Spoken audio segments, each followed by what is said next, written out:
enjoying the ride? I'm wild about it, yes. Thank you. It's good to be wild sometimes. You know, I've often thought of that funny story you told me the first time we met on the beach. The one about the Duke de Vente. At first, I didn't know how to take it. I thought you were making a pass on me. Did I ever tell you about the man who taught his asshole to talk? His whole abdomen would move up and down, you dig, farting out the words.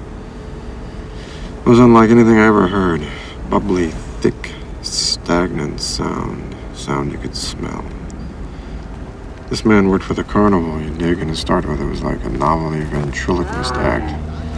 After a while, the ass started talking on its own. He would go in without anything prepared, and his ass would ad-lib and toss the gags back at him every time. Then it developed sort of teeth-like little raspy, in-curving hooks and started eating. He thought this was cute at first and built an act around it, but the asshole would eat its way through his pants and start talking on the street, shouting out it wanted equal rights.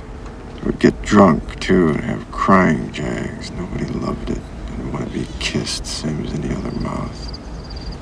Finally, it talked all the time, day and night. You could hear him for blocks, screaming at it to shut up, beating at it with his fists, and sticking candles up it, but nothing did any good, and the asshole said to him, "It is you who will shut up in the end, not me, because we don't need you around here anymore. I can talk and eat and shit." And after that, he began waking up in the morning with transparent jelly like a tadpole's tail all over his mouth. He would tear it off his mouth, and the pieces would stick to his hands like burning gasoline jelly and grow there. So finally his mouth sealed over, and the whole head would have amputated spontaneously, except for the eyes, you dig. That's the one thing the asshole couldn't do, was see. It needed the eyes. Nerve connections were blocked and infiltrated and atrophied, so the brain couldn't give orders anymore. It was trapped inside the skull, sealed off. For a while, you could see the silent, helpless suffering of the brain behind the eyes. And then finally, the brain must have died because the eyes went out.